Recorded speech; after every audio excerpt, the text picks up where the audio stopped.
Good morning, student. Welcome to MDPS Staying at Home Study Program. Hi, this is Pravinder Puri. This lecture is for class 7th, subject SST. In the previous class, we discussed already our first chapter, Building of History Through a Thousand Year in many parts. Today, we will learn about the emergences of social group and political group and new inventions also. After that, we will discuss about the emergences of Rhinal states like Rhine and Empire, language and Rhine. After that, emerging new religion and existing religions like revival of Brahman, Bhakti movement, advent of Islam. After that, we will discuss our practice zone 5. So let's start with the emergences of social and political group. There are एस्ट्रेडिक, ठीक है, जो कहता है alien, ठीक है। एस्ट्रेडिक क्या पूछता है रोबनम से? रोबनम, I have hear that the medieval period in most placed is marked by the lack of development in various sphere of life. तो एस्ट्रेडिक क्या पूछता है कि रोबनम, मैंने सुना है कि मिडिवल पीरियड में ज़्यादातर जो प्लेसेस हैं, ठीक है, वहाँ पे कोई डेवलपमेंट जो है नहीं हुआ, या डेवलपमेंट की जो है कमी रही, ठीक है। तो रोबनम उसको क्या जवाब देता है? रोबनम कहता है we have just seen that the assumption is not true, ठीक है। मतलब जो हम एज्यूम करते हैं ज़रूरी नहीं है कि वो सही हो, ठीक है, ट्रू हो। In fact this period in India saw many new development, ठीक है। इंडिया में जो है इस पीरियड में बहुत सारे न्यू डेवलपमेंट देखे गए हैं in the social, political and other aspects of life, ठीक है। और दूसरे जो लाइफ के पार्ट हैं उनमें काफ़ी ज़्यादा डेवलपमेंट जो है यहाँ पे देखे गए हैं। Many new development in art and architecture also took place, ठीक है।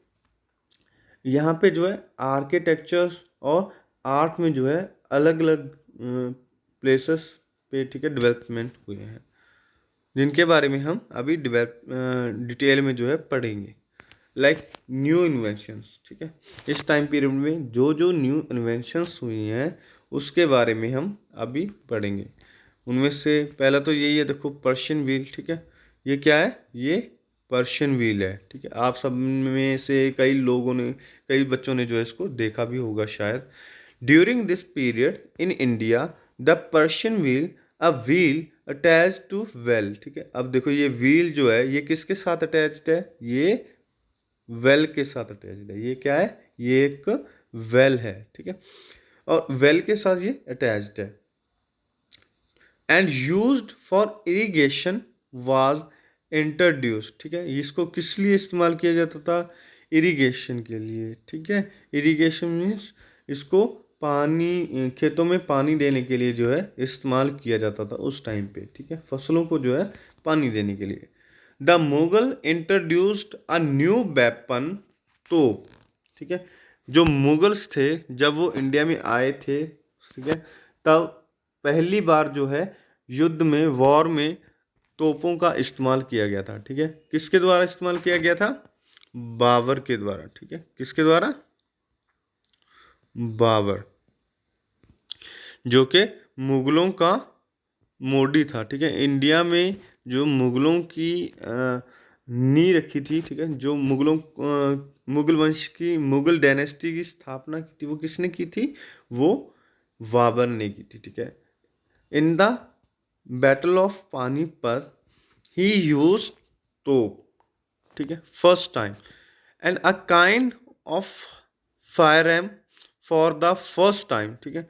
जो फर्स्ट टाइम जो है इसको यूज किया गया था। This helped them overcome the large आर्मीज of Rajput and तुर्क। ठीक है, इसने क्या हेल्प किया मुगलों की, इसने मुगलों की हेल्प की कि जो राजपूत थे, जो तुर्क थे, उनकी जो बड़ी बड़ी जो लार्ज लार्ज आर्मी थी, उनके ऊपर जीत प्राप्त करने में जो है इन्होंने मदद की थी। ठीक है, many new type of dress. ठीक है, और उस टाइम पे क्या क्या खोज हुआ था, न्यू इन्वेंशन क्या क्या हुआ, एक पर्शियन मिल हो गया, एक तोप हो गया जिसको कैनन बोलते थे।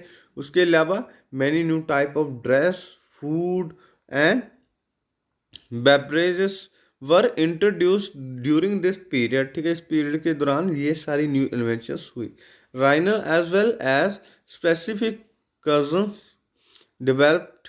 ठीक है, Lakhnavi and Mughlai cousins are example of such new developments। ठीक है, सो लखनवी एंड मुगलई, ठीक है, ये जो थे ये एग्जाम्पल थे न्यू डेवलपमेंट का। ठीक है, उस टाइम पीरियड में जो है क्या क्या चीज़ें खोजी गई, पर्शियन बील हो गया, तोप हो गया, और उसके अलावा new types of food, dress and beverages हो गया। ठीक है, और उसके अलावा कुछ राइनल्स भी जो है उस टाइम पे नए बने थे, नए डेवलप हुए थे, और उनमें से जो थे कौन कौन से थे, वो थे लखनवी और मुगलई। ठीक है, उसके बाद आता है आपका बेटा पॉलिटिकल पॉलिटिकल ग्रुप। ठीक है, during this period due to political unrest and continuous inventions people move from one place to another and travel long distance. ठीक है, इस टाइम पीरियड में क्या हुआ कि पॉलिटिकली जो थे ग्रुप्स जो थे, लोग जो थे, वो बिना थके, ठीक है, लगातार जो है लड़ते रहे। ठीक है, और एक जगह से दूसरी जगह पे ट्रैवल करते रहते थे लॉन्ग डिस्टेंस तक। ठीक है, और one such group the Rajput, ठीक है, who called themselves descendants of ancient Kshatriya clan. ठीक है, जो खुद को क्या कहलाते थे, क्षत्रिय कहलाते थे, बिकम इम्पोर्टेंट। ठीक है, वो काफ़ी इम्पोर्टेंट हो गए थे। क्यों हो गए थे भाई इम्पोर्टेंट?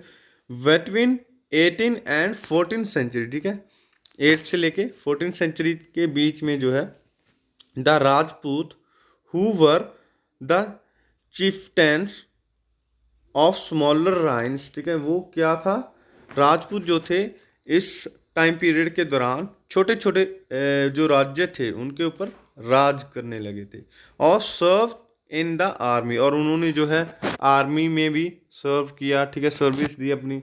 और मुनरांच attained a special status through their deeds of bravery and skill in warfare, और उन्होंने अपनी लड़ाई में जो है अपनी स्किल के जरिए, अपनी ब्रेवरी के जरिए जो है खुद को एक अच्छा, मतलब एक अच्छी इमेज उन्होंने अपनी बना के रखी। Some become ruler of different some become ruler of different part of India. ठीक है, इनमें से जो है कुछ लोग, ठीक है, कुछ राजपूत जो थे डिफरेंट पार्ट ऑफ इंडिया के रूलर्स बन गए। ठीक है, क्या बन गए? Rulers, different part of India, अलग अलग जगहों पे जो है इंडिया में रूलर्स यानी कि राजा बन गए। Their deeds and tales of chivalry were sung by word and poets. ठीक है, उनकी जो बहादुरी के जो किस्से थे, ठीक है, जो उनकी कहानियाँ थी, ठीक है, वो किसके द्वारा गाई गई? पोइट्स के द्वारा गाई गई। ठीक है, वर्ड्स के द्वारा गाई गई। ठीक है, और other group who become into prominence were Maratha, Ahoms, Jat, Sikh and Kayasthas. ठीक है, सो इसके अलावा राजपूतों के अलावा उस टाइम पे कौन कौन से ग्रुप बने? मराठा, ओम, जट, सिख एंड कशथ्यास। ठीक है, most of these group become politically important as they set up their own kingdom। ठीक है, क्योंकि इन ग्रुप्स ने जो है, ज़्यादातर जो ग्रुप्स थे उन्होंने अपने अपने जो पॉलिटिकली इम्पोर्टेंस हासिल की थी, क्योंकि उन्होंने अपने अपने किंगडम जो थे वो सेट कर लिए थे। कैसे सेट किए थे? Fought with the empire. ठीक है, यानी कि जो राज कर रहे थे एम्पायर, उनके साथ लड़ाई कर करके जो है उन्होंने अपना जो एक किंगडम था वो बना लिया था, and maintain their politically identity, ठीक है, और खुद को जो है पॉलिटिकली तौर पे आइडेंटिटी जो उनकी थी उसको मेंटेन करके रखा दिस पीरियड, ठीक है, इस पीरियड में। फॉर एग्जांपल सिख हो गए, ठीक है, सिखों ने जो है अपना एक न्यू रिलीजन फॉलो किया था, ठीक है, और उनका जो मेन एम था, ठीक है, जो उनका मेन एम था वो क्या था, उनका जो मेन एम था वो क्या था, फाइट विद द मुगल्स, ठीक है, वो मुगलों के साथ लड़ते थे और अपने जो रिलीजन की थी, ठीक है, रिलीजन को प्रोटेक्ट करते थे किसी भी तरह के खतरे से, ठीक है, फिर चाहे वो मुगलों से हो चाहे वो किसी और से हो, उससे कोई फर्क नहीं पड़ता। और उसके बाद नेक्स्ट जो आपका वो है सोशल ग्रुप्स, ठीक है, अभी हम सोशल ग्रुप्स के बारे में पढ़ेंगे, ठीक है, जो उस समय सोसाइटी में जो ग्रुप्स बने हुए थे। A new social group called Kayasthas, ठीक है, उनको क्या बोलते थे, Kayasthas, evolve during this period, ठीक है, जो इस पीरियड में बने।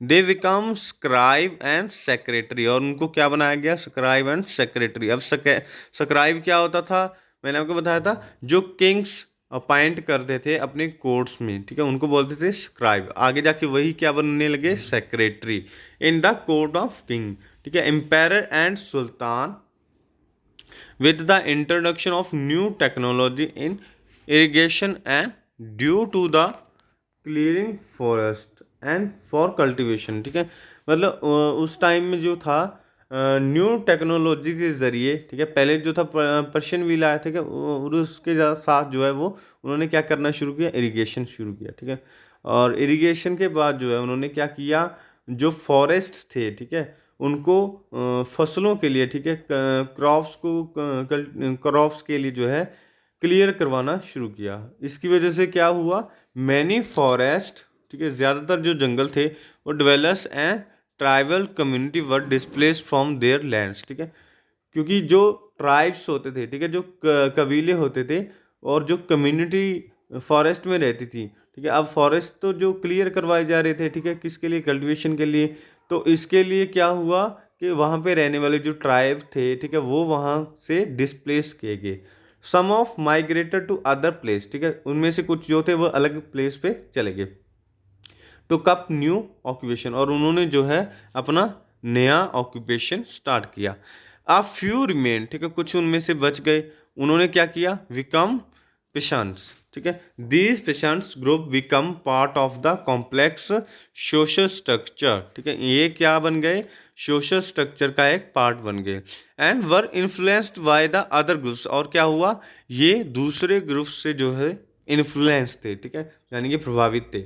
और वो ग्रुप्स कौन कौन से थे जिनसे ये प्रभावित थे, प्रीस्ट हो गया, रूलर हो गया, ट्रेडर हो गया, ठीक है, दे वर रिक्वायर्ड टू पे tax although they did not own the land they till, ठीक है, वो जो था उनको टैक्स रिक्वायर करना पड़ता था, पे करना पड़ता था, रिक्वायर्ड था पे करना, ठीक है, लेकिन उनके पास क्या था, अपना ओन लैंड नहीं था, ठीक है, टिल करने के लिए, जिससे कि वो टैक्सेस पे कर पाते। और उसके बाद है जो एज अ रिजल्ट, ठीक है, उसके नतीजे में क्या हुआ, difference in society developed among the different caste, ठीक है, मतलब हर सोसाइटी में, ठीक है, अलग अलग सोसाइटी में अलग अलग डेवलपमेंट हुए, ठीक है, और different caste and people come to be grouped in the different groups term as a Jats और सब कास्ट, ठीक है, मतलब जो सोसाइटी थी, ठीक है, वो अलग अलग कास्टेस में बढ़ गई, ग्रुप बन गए, ठीक है, पीपल्स के, people come to be grouped, ठीक है, इन डिफरेंट ग्रुप्स, ठीक है, टर्म्ड एज अ जट्स, ठीक है, और सब कास्ट, ठीक है, मतलब जो लोग थे वो अलग अलग ग्रुप्स में बट गए, ठीक है, जिसको कास्ट बोला गया, और कास्ट भी आगे जाके सब कास्ट में बट गए थे, ग्रुप बन गए थे, ठीक है, they were ranked according to their background, ठीक है, उनको कैसे रैंक किया जाता था, कैसे मतलब उनको कास्ट्स बनाए गए, ठीक है, उनके कास्ट उनके रैंक जो थे अकॉर्डिंग टू देयर बैकग्राउंड बनाया गया, ठीक है, उनका बैकग्राउंड क्या था, एंड ऑक्यूपेशन, और वो क्या ऑक्यूपेशन करते थे उसके हिसाब से जो है उनको रैंक किया गया। The rank of these jatis were not permanent, ठीक है, जो इनका रैंक था, ठीक है, जटीज का, ठीक है, वो परमानेंट नहीं था। And varied with the power, ठीक है, और पावर के साथ influence and resource controlled by the subcaste, ठीक है, ये सब किसके द्वारा कंट्रोल किए जाते थे? सबकास्टिस्ट के द्वारा। इन पर्टिकुलर राइन, ठीक है, ज़्यादातर राइन्स में। फॉर एग्जाम्पल गुज्जर, ठीक है, गुज्जर बिकम अ प्रोमिनेंट जटीज, ठीक है, गुज्जर जो थे जटीज बन गए थे इन द बुंदेलखंड राइन, ठीक है, बुंदेलखंड राइन में। These jatis form their own rules, ठीक है, ये क्या करते थे? अपने खुद के रूल बनाते थे, which were enforced on the member by an assembly, ठीक है, जो किसके ऊपर लागू किए जाते थे इन्फोर्सली? ठीक है, वो मेंबर्स के ऊपर थोपे जाते थे जो कि असेंबली में होते थे, जिसको क्या बोलते थे? जट्टी पंचायत, ठीक है। How ever the Jatti panchayat, ठीक है, अब ये जट्टी पंचायत कौन है ये तो आपको पता चल ही गया होगा, क्योंकि गुज्जर जो थे वो क्या बन गए थे अभी? जट्टीज, ठीक है, और उनकी एक असेंबली होती थी, ठीक है, मेंबर्स की, उनके कई मेंबर्स उसमें शामिल होते थे, उसको बोलते थे जट्टी पंचायत, ठीक है। So jati panchayat were not separate from their villages, ठीक है, and had to follow the rule of the villages which were governed by the chieftains, ठीक है, and together they formed the part of regional kingdom, ठीक है। सो villages में जो था वो रूल्स को फॉलो किया जाता था, जहाँ पे जो है चिफ्टैन्स के द्वारा रूल किया जाता था, ठीक है। चिफ्टैन्स कौन थे? उस टाइम पे जो राजपूत राज करते थे, ठीक है, तो वो थे, और उनके द्वारा जिस विलेजेस में गवर्न किया जाता था, ठीक है, रूल किया जाता था, उस विलेज में जो है इनके जो रूल्स होते थे उनको फॉलो किया जाता था।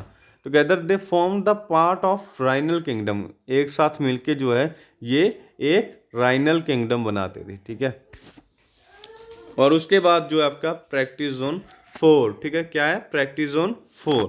इसमें फर्स्ट क्वेश्चन है आपका, list some of the invention of medieval period, ठीक है, लिस्ट बनानी है आपने सम इन्वेंशंस की ऑफ मिडिवल पीरियड की, ठीक है।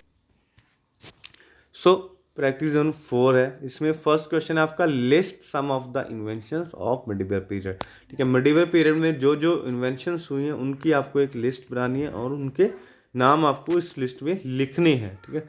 नेक्स्ट जो क्वेश्चन है वो है, what led to the formation of various social groups, ठीक है, ड्यूरिंग दिस मिडिवल पीरियड। इस मिडिवल पीरियड में जो अलग अलग सोशल ग्रुप्स बने हैं उनकी क्या फॉर्मेशन थी वो आपको बतानी है, ठीक है।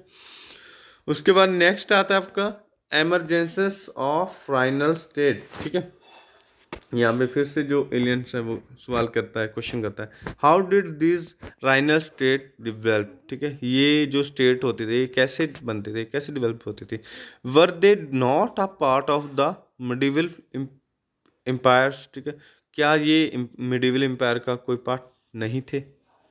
वेल, ठीक है, रॉबनम जो फिर उसको जवाब देता है, well throughout the medieval period empire disintegrated into Rhino states and were joined again under the realms of various empires and ruler of India, ठीक है।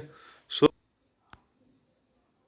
द मिडिवल पीरियड, ठीक है, तो मिडिवल पीरियड में जो था कि एम्पायर जो होते थे, ठीक है, उन्होंने जो है राइनल स्टेट्स को छोड़ दिया था, लेकिन फिर जो स्टेट्स थी उन्होंने दोबारा से जो है इंडिया के जो रूलर्स थे उनको ज्वाइन कर लिया, ठीक है, उनके अंडर जो है वो शामिल हो गए थे, ठीक है, इंक्लूड हो गए थे। तो आपको पता चला कि वो जो राइनल डेवलपमेंट थे, स्टेट्स थे, कैसे डेवलप हुए थे, क्योंकि पहले जो था उनको उन्होंने छोड़ दिया था, ठीक है, लेकिन बाद में वो फिर से जो है इंडिया के जो रूलर्स थे उनके अंडर जो है वो शामिल हो गए। उसके बाद आता है आपका राइन एंड एम्पायर, ठीक है, region and empire with the disintegration of Harsha's empire, ठीक है, मैंने आपको बताया था एंशियंट पीरियड में हर्षा का जो एम्पायर था, ठीक है, जब उसका पतन हुआ early 800 CE, entire northern India broke up into several regional kingdom, उनकी मौत के बाद जो इंडिया वो कई सारे जो राइनल किंगडम थे, ठीक है, उनके अंदर बट गया। Ruled by various Rajput dynasty, ठीक है, उनके ऊपर किसके द्वारा राजपूत राज किया गया, डायनेस्टीज के द्वारा, राजपूत डायनेस्टी के द्वारा।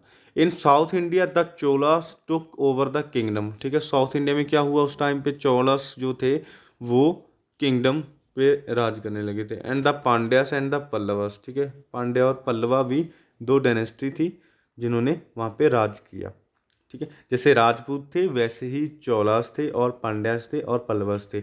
बस फर्क ये है कि राजपूत जो थे वो नॉर्थ में राज करते थे और चोलास, पांड्यास और पल्लवा वो कहाँ करते थे, वो साउथ में राज करते थे। And ruled over most of south India, ठीक है, ज़्यादातर जो साउथ इंडिया था उनके ऊपर इनका रूल था। In the beginning of the 13th century with the advent of Turk, ठीक है, 13th सेंचुरी जब आया तो शुरुआत में जो है तुर्क आए। North ind north India was united under Ghiyasuddin Balban, ठीक है, whose empire extend from Bengal in the east to Ghazni in the west, ठीक है, over most of south India.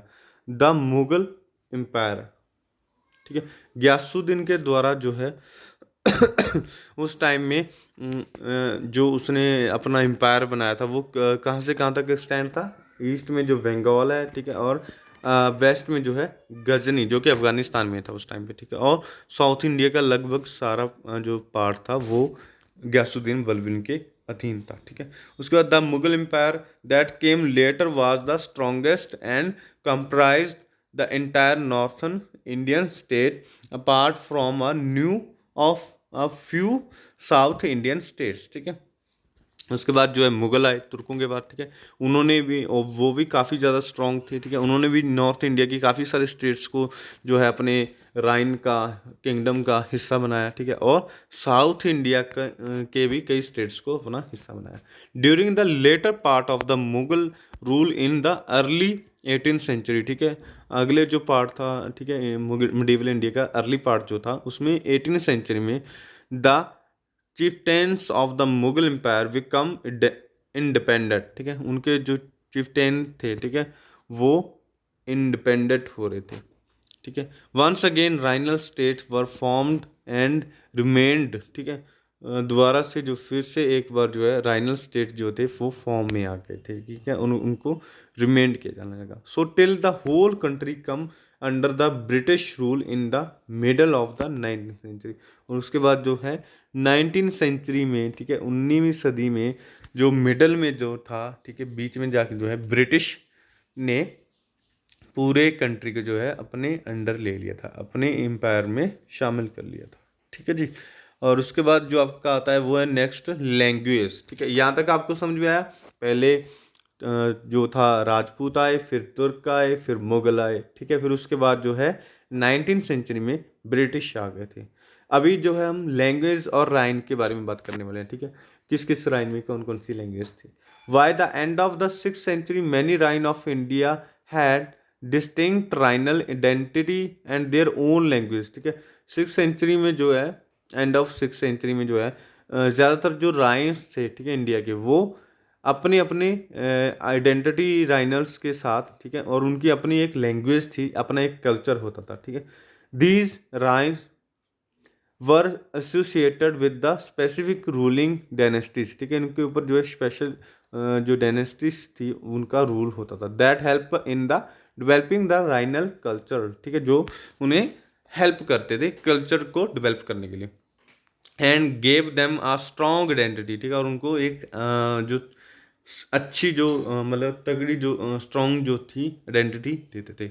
Hence regional language develop as a part of the culture heritage of these region, ठीक है, मतलब उस राइनल की जो language होती थी, ठीक है, उसको डेवलप करना, ठीक है, और कल्चरल हेरिटेज को संभाल के रखना, ये सारा उसका पार्ट होता था डेवलपमेंट का। A new language Hindavi develop due to the mixing of Persian and Hindi, ठीक है, हिंदावी जो लैंग्वेज आई थी उस टाइम पे उसमें क्या था, हिंदी और पर्शियन दोनों को मिक्स किया गया था, और उसके बाद जो है हिंदावी लैंग्वेज डेवलप हुई थी। उसके बाद Persian become the court language of the ruler of Delhi, ठीक है, उस टाइम पे जो दिल्ली में रूल कर रहे थे, ठीक है, वहाँ की जो कोर्ट लैंग्वेज थी, ठीक है, यानी कि आप कह सकते हो कि गवर्नमेंट जो लैंग्वेज थी वो कौन सी लैंग्वेज थी, वो पर्शियन लैंग्वेज थी, ठीक है, और जो स्टेट्स की लैंग्वेज थी उस टाइम पे जो मतलब जैसे आज हमारे पंजाब की लैंग्वेज जो है वो पंजाबी है, और जो दिल्ली की जो है हमारी जो इंडिया की जो गवर्नमेंट, ठीक है, लैंग्वेज बोल सकते हैं, ठीक है, राष्ट्रीय जो लैंग्वेज है वो क्या है, हिंदी है, ठीक है। वैसे ही उस टाइम पे जो पर्शियन थी वो कोर्ट लैंग्वेज थी, और हिंदावी जो थी वो उस टाइम पे जो है उस नॉर्थ पार्ट की लैंग्वेज थी। उसके बाद है the Mughals many book were written in regional language, ठीक है। जो ज़्यादातर बुक्स थी वो किसके अंदर लिखी गई, राइनल लैंग्वेज के अंदर लिखी गई। And Hindavi about which we shall discuss later, ठीक है।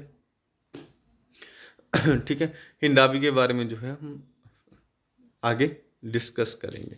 ओके, और उसके बाद हम नेक्स्ट जो करेंगे वो क्या है, emergences emergence new religions and existing religion, ठीक है। अब हम जो बात करेंगे वो है न्यू रिलीजन और एग्जिस्टिंग रिलीजन, ठीक है। यहाँ पे फिर जो है एलियन पूछता है, is there any other significant change that happen during this period. देखो, पॉलिटिकल हो गया, ठीक है, ग्रुप्स का हो गया, उसके बाद जो राइनल्स हो गए, ठीक है, उनका हो गया, लैंग्वेज का हो गया। अब पूछता क्या और भी कोई स्पेसिफिक चेंजेस हुए थे उस पीरियड में, ठीक है। तो रोबनम जो आता है, yes many new religion develop and the revival Brahmans happen during this period. इस पीरियड में ही जो है न्यू रिलीजन्स डेवलप हुए थे और ब्राह्मण जो थे वो रिवाइवल हुए थे, ठीक है।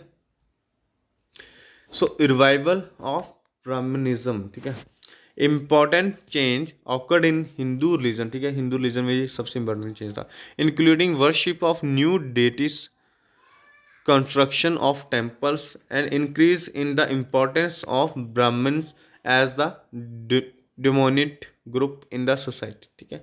सो इस टाइम पीरियड में ही जो है न्यू डेटिस, ठीक है, जो वर्शिप थी, ठीक है, उसकी पैदा हुई, और कंस्ट्रक्शन ऑफ टेम्पल्स, ठीक है, न्यू न्यू जो टेम्पल्स थे वो बने, ठीक है, और increase of the importance of Brahmanism, ठीक है। ब्राह्मण्स को जो इम्पोर्टेंस थी वो इसी टाइम पीरियड में जो है ज़्यादा हुई, ठीक है, मिली।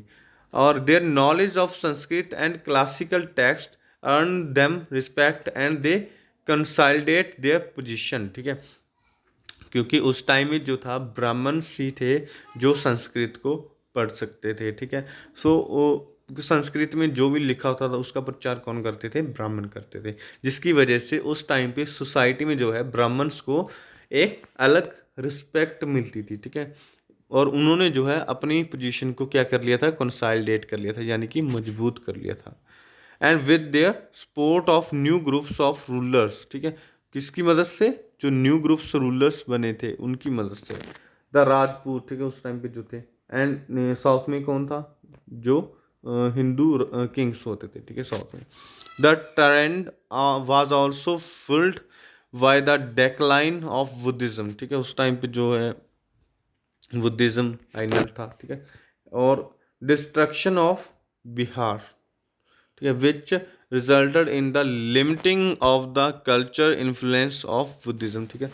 तो बुद्धिज्म का भी वहाँ पे जो है प्रचार हो रहा था, तो बुद्धिज्म का भी इन्फ्लुएंस देखने को वहाँ पे मिलता है।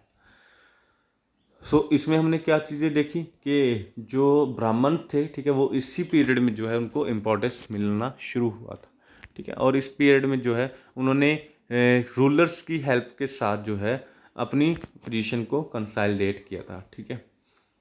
और उसके बाद आता है आपका भक्ति मूवमेंट, ठीक है। भक्ति मूवमेंट में क्या था, the social changes that happened in medieval India due to the emergences of new social group and subcastes in turn, ठीक है। जब मिडिवल इंडिया में न्यू सोशल ग्रुप बने, सब कास्ट बनी, ठीक है, तब क्या हुआ, गेव राइज टू द भक्ति, ठीक है। उस टाइम पे भक्ति मूवमेंट का जो है उदय हुआ, ठीक है, पैदा हुआ वो, ठीक है। वो मूवमेंट क्यों पैदा हुआ था भक्ति मूवमेंट, क्योंकि वहाँ पे उस टाइम पे क्या हो गया था, सब कास्टेस बन गए थे, क्या बन गए थे, सब कास्ट, जिसकी वजह से लोग जो थे छोटी जात के लोगों को जो है अपने से नीचा मानने लगे थे, ठीक है। और वो उनसे नफरत करने लगे थे, ठीक है, घृणा करने लगे थे। और ऐसे में जो है वो उनको मंदिरों में जाने से रोकना, ठीक है, ये सारी चीज़ें उस टाइम पीरियड में हुई हैं, ठीक है। और इसीलिए जो है वहाँ पे भक्ति मूवमेंट पैदा हुआ, ठीक है। The movement was based on the belief that shunned all kind of rituals and embraced the idea of bhakti और devotion towards God without any rituals, ठीक है। मतलब जो भक्ति है जो, ठीक है, वो परमात्मा और आत्मा के बीच होती है, ठीक है। आपकी जो सोल है, ठीक है, वो और गॉड, ठीक है, उन दोनों के बीच में ही ये भक्ति होती है, ठीक है। इसमें कोई रिचुअल, ठीक है, या कोई कस्टम जो चीज़ें हैं वो नहीं आ सकती, ठीक है। Many saints such as a Kabir, Mirabai, Ravidas, Tukaram and other promoter bhakti as a mean to achieve spiritually, ठीक है।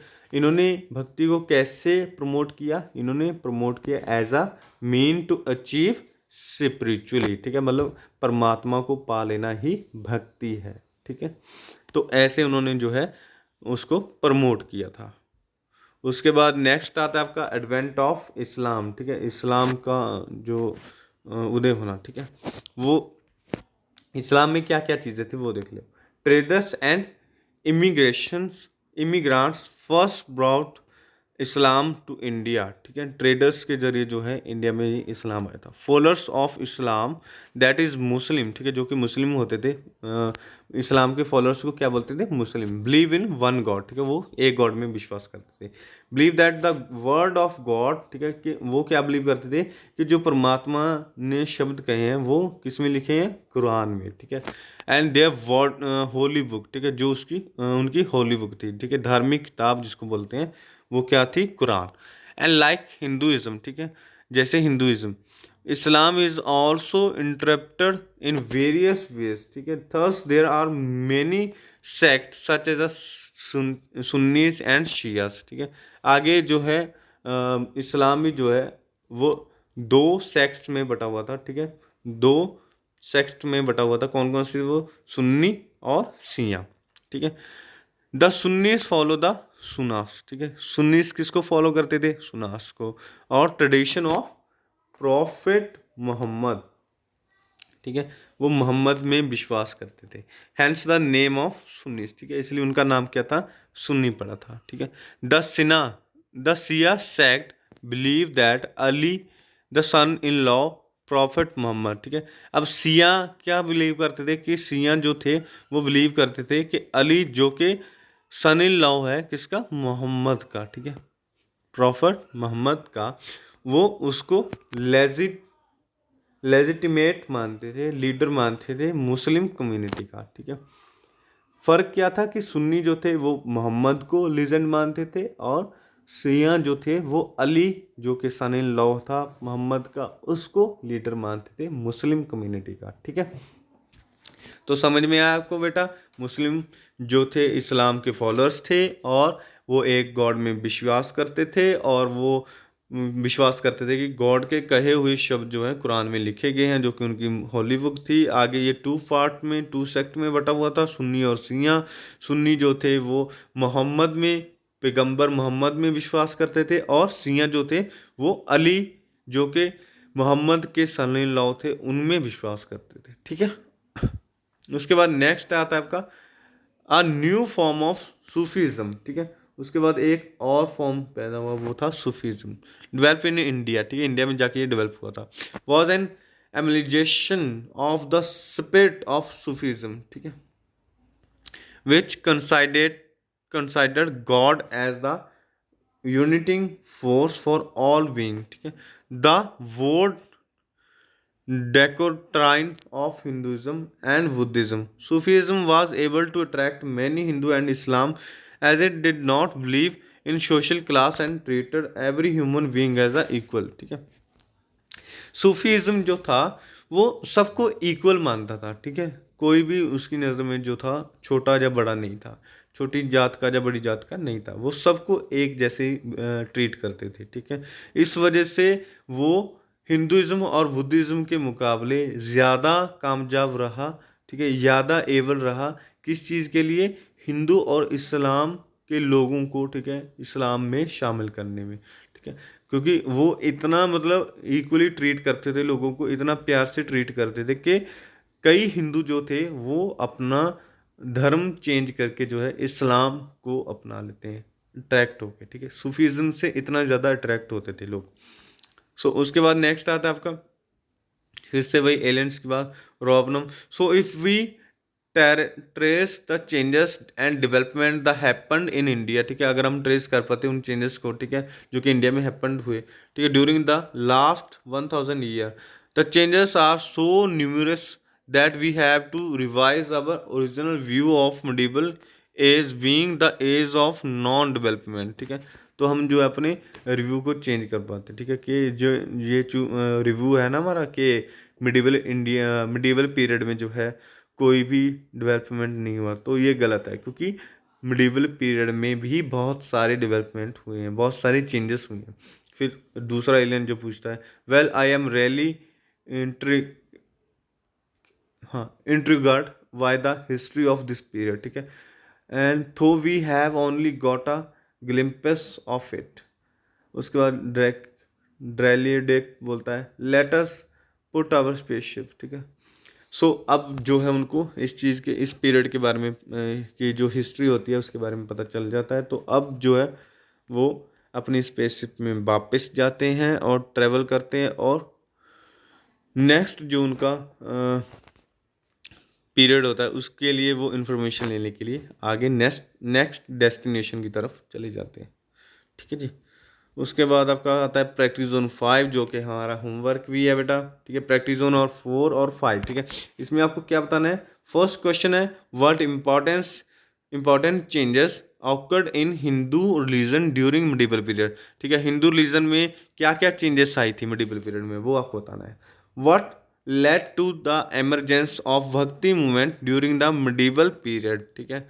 मतलब भक्ति मूवमेंट के बारे में भी आपको बताना है मिडिवल पीरियड के टाइम में, ठीक है, कि कैसे वो जो था उदय हुआ था उसका भक्ति मूवमेंट का, ठीक है। और जो है उसमें क्या क्या चीज़ें थी, ठीक है। भक्ति मूवमेंट के बारे में आपने जो भी पढ़ा इस वीडियो के थ्रू वो आपने इस आंसर में लिख देना है। और उसके बाद जो आपको, जैसे ये लिखा हुआ है देखो, एमलाजुमेशन, ठीक है, इसमें क्या करना है आपको, ये न्यू वर्ड्स हैं जैसे टू ज्वाइन और टू ऐड, ठीक है, किसी को शामिल करना किसी चीज़ को, वो उसको बोलते हैं। तो ये न्यू वर्ड्स भी आपने अपनी कॉपी नोटबुक के ऊपर उतार लेने हैं। स्पिरिचुअली, ठीक है, being spiritual to gain divine qualities, ठीक है, अपने आप को अध्यात्मक बना लेना। लेजिटिमेट, हैविंग लीगल सेंसेक्शन, ठीक है, किसी को मतलब लीड करना, वही चीज़ होती है, ठीक है। उसके बाद आपका नेक्स्ट जो शायद ये रहा, ये वाले prominence, a state of gaining distinction और इम्पोर्टेंट, जिस स्टेट को इम्पोर्टेंट मिलती है या डिस्टिंक्शन मिलती है, ठीक है, उसको बोलते हैं। और डिसेंडेंट्स, ये क्या होता है? सक्सेसस और बाय बर्थ, ठीक है, मतलब जन्म सिद्ध उत्तराधिकार होना, ठीक है, जन्म से जो है उत्तराधिकारी होना, उसको बोलते हैं। और नेक्स्ट जो आपका अयात्स, ठीक है, क्या है? अयात, द प्लूरल ऑफ अयात which means a versa from the Quran, ठीक है, यानी कि जो कुरान में लिखी हुई बातें हैं, ठीक है, उसको बोलते हैं अयात। सो न्यू वर्ड्स और प्रैक्टिस ऑन 4 और 5 आपका होमवर्क है, ठीक है बेटा, इसको आपने नोटबुक्स के ऊपर कर लेना है।